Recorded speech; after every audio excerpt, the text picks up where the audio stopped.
कन्हैया ने योग माया से कहा, अरे योग माया देख मेरे बचपन का मित्र थक गया, उसे द्वारिका की डेहरी में सुला दे। सोते हुए सुदामा को योग माया ने सुदामा को द्वारिका की डेहरी में सुला दिया। भोर में आंख खोली, पक्षियों की चहचहाहट हुई, नजर खुली तो एक सुंदर भव्य स्वर्ण की नगरी का दर्शन सुदामा जी को हो रहा है। द्वार पर दरबान थे।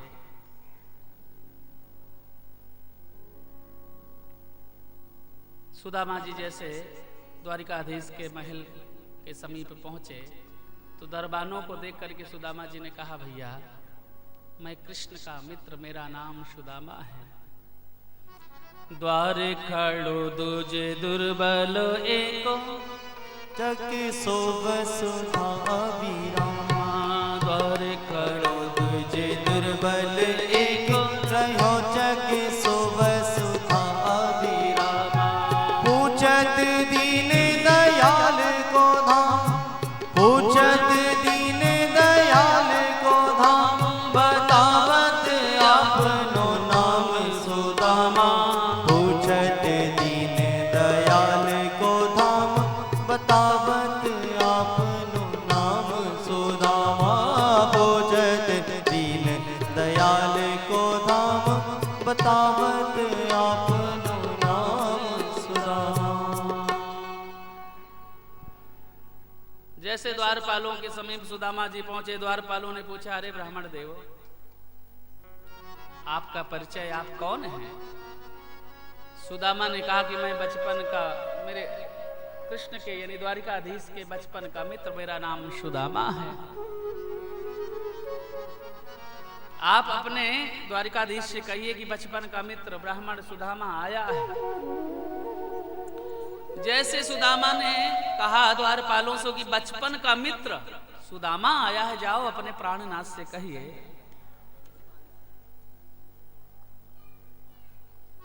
तो बस द्वारपाल दौड़े दौड़े आए और भगवान से प्रार्थना करने लगे। शीसे पगन जगतन पे प्रभु जाने को आई बसे के ही ग्राम। शीसे पगन जगतन पे प्रभु जाने को आए बसों के ही ग्राम। शीसे पगन जगतन पे प्रभु जाने को आए बसों के ही ग्राम। धोती फटी सी लटी दुपटी और पाए उपाहन की नहीं सामान। धोती फटी सी लटी दुपटी और पाइयों पानन की नहीं सामान। द्वार खड़ो दूजे दुर्बल एक, रहो चकी सोब सुधा अभिरामा। पूछत दीन दयाल को धाम, बतावत आपनो नाम सुदामा। पूछत दीन दयाल को धाम, बतावत आपनो नाम सुदामा। द्वारपाल आए, द्वारिकाधीश से बोले, प्रभु दुबला पतला ब्राह्मण, पैरों में जूतियां नहीं है, यदि जूतियां हैं तो तल्लों का ठिकाना नहीं, बहुत ही आधीर हो रहा है, कई दिनों से लगता भूखा प्यासा तड़प रहा है। प्रभु अपना नाम सुदामा बताता है और आपको अपना बचपन का मित्र कहता है। जैसे द्वारिकाधीश ने कहा, सुना, अरे अरे द्वारबान तूने क्या कहा? बोले सुदामा। बोले हाँ। सुदामा नाम सुनते ही द्वारकाधीश दौड़ पड़े, सुदामा सुदामा सुदामा। जय हो जय हो जय हो। देखी सुदामा की दीन दशा, करुणा करके करुणा निधि रोए। ऐसे बेहाल बीमाए ने सो पग कंटक जाल लगे पोनी जोई। देखे सुदामा की दीन दशा, करुणा करके करुणा निधि रोए। पानी परत को हाथ छियो नहीं, नैनन के जल सो पग रोए। पानी पर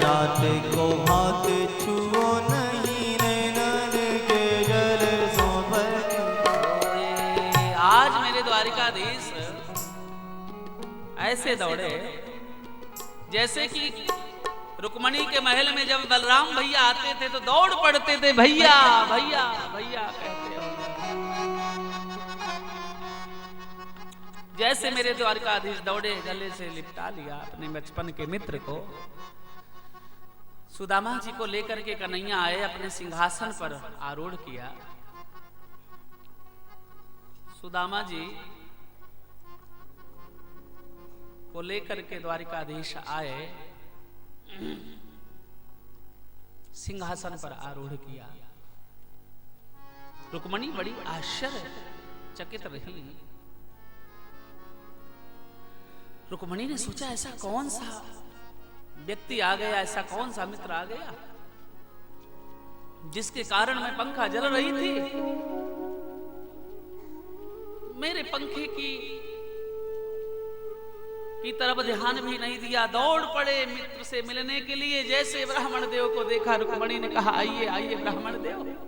सुदामा जी नीचे बैठने लगे तो मेरे द्वारिकाधीश ने कहा नहीं मित्र, ऊंचा सिंहासन आपका है, आप मेरे मित्र हैं, ब्रह्मांड देव हैं। सुदामा जी ने कुर्सी स्वीकार करी, सिंहासन स्वीकार किया। रुक्मणी और द्वारिकाधीश चरणों में बैठ गए। बोलो राधे राधे राधे राधे।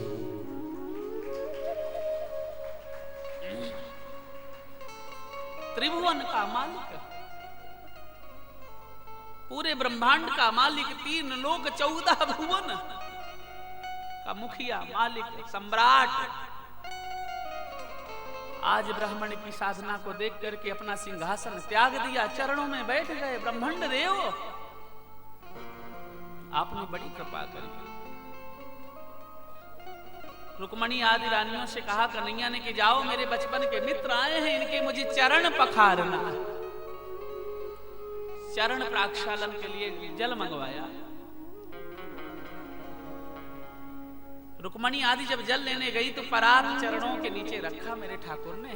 सोचा कि रुक्मणी आदि तो अभी जल लेने गई, बहुत समय लग जाएगा। तो कन्हैया धीरे धीरे करके चरण दबाने लगे सुदामा जी के।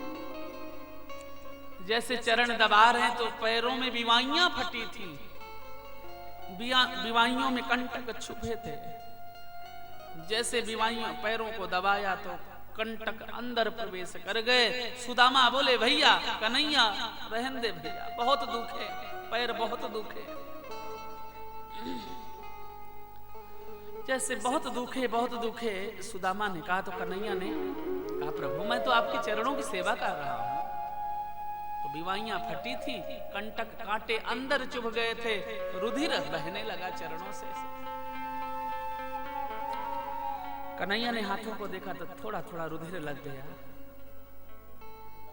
धन्य है प्रभु। आज देखो दुनिया कहती कि सुदामा जी की गरीबी को देख करके भगवान रोए। पदों में भी गाया जाता है कि भगवान सुदामा की दीन दशा को देख करके रोए। तो रोए तो दीन दशा को देख करके, लेकिन भगवान गरीबी को देख करके नहीं रोए। जिसके संकल्प मात्र से सृष्टि का निर्माण होता, वो तो संकल्प मात्र से सुदामा को धनवान बना सकता था। चरणों को इसलिए भगवान ने नेत्रों के एक एक ओर से, एक एक बूंद से चरण रज धुले, क्योंकि सुदामा के जीवन में द्वारिकाधीश के चरणों, सुदामा जी के चरणों को जब द्वारिकाधीश दबा रहे थे थोड़ा अपराध हो गया, कंटक अंदर चुभ गए।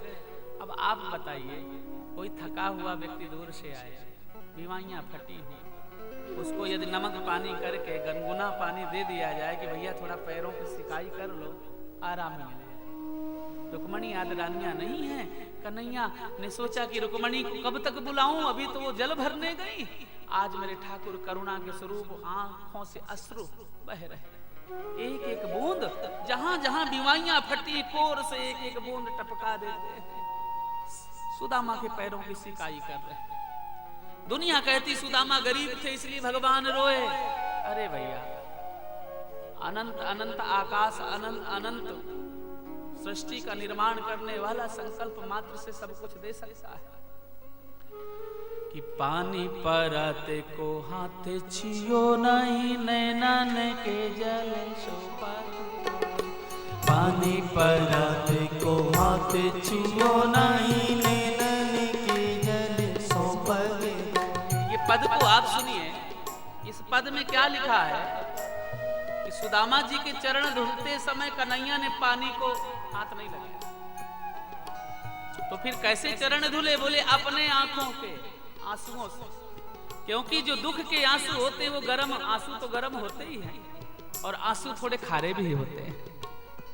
भगवान ने सोचा नमक पानी से मैं नेत्रों के बूंद से सिकाई कर दूं। सुदामा के चरण प्रक्षालन हो। देखी सुदामा की दीन दशा, करुणा करके करुणा निधि रोए। देखी सुदामा की दीन दशा, करुणा करके करुणा निधि। भगवान ने चरण प्रक्षालन किया। मित्र, भूख लगी होगी, स्नान कराया सुदामा जी, सिंहासन में ही स्नान कराया, बाथरूम नहीं ले गए। 16,108 कलश जब आए, सुदामा ने कहा भैया कन्हैया, ये किनके स्नान के लिए व्यवस्था है? भैया आपके लिए। मित्र, मैं इतने कलश से स्नान नहीं कर सकूं, मैं दुबला पतला ब्राह्मण, शरीर यही शांत हो जाएगा। एक एक चम्मच जल एक एक कलश से निकाला गया, एक कलश जल तैयार हुआ। सुदामा जी ने स्नान किया, दिव्य भोजन किया।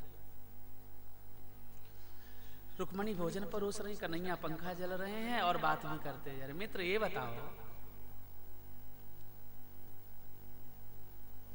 भैया तेरो ब्याह भयो कि ना है? सुदामा ने कहा भैया भगवान की बहुत बड़ी कृपा है, घर में किसी चीज की कमी नहीं। नारायण का स्मरण करता हूं, और तू जो कह रहा हो कि तेरो ब्याह भयो कि ना है, तो भैया मेरो भी ब्याह भयो। तेरी भाभी को नाम सुशीला है। भगवान कितनी मधुर बात करते हैं। भैया याद करो, गुरुकुल में जब हम लोग अध्ययन कर रहे थे तो आपके पैरों में कांटे चुभ गए थे। मैंने उन कंटकों को निकाला कि अपि ब्राह्मण कुल गोरा भवता लब्धि दक्षिणा, समाव्रतेन धर्मज्ञो भार्योढ्या समदीनव। भार्योढ्या श्रदसी नवा। भार्या माने पत्नी। भगवान कहते हैं गुरुकुल में हम लोग पढ़ रहे थे, फिर उसके बाद आज मुलाकात हुई है। ये बता भैया तेरो भी ब्याह भयो कि ना है? सुदामा ने कहा गृहस्थ हूं, पत्नी है। भैया रे, तेरी भाभी को नाम सुशीला है। कन्हैया ने पूछ लिया कि यदि मेरी भाभी का नाम, यानी भाभी ने मेरे लिए कुछ भेजा नहीं? पहली बार आप आए तो मेरी भाभी ने कुछ तो मुझे जरूर भेजा हो। 4 मुट्ठी चावल की पोटली कन्हैया के बाएं कांख पर, यानी सुदामा के बाएं कांख पर दबी हुई। भोजन कर लिया, बात कर ली, स्नान कर लिया, लेकिन 4 मुट्ठी चावल अभी द्वारिकाधीश ने नहीं देखा। जैसे मेरे द्वारिकाधीश ने कहा कि भाभी ने मेरे लिए कुछ तो भेजा ही होगा भैया, तो सुदामा थोड़े से घबराए। सुदामा ने सोचा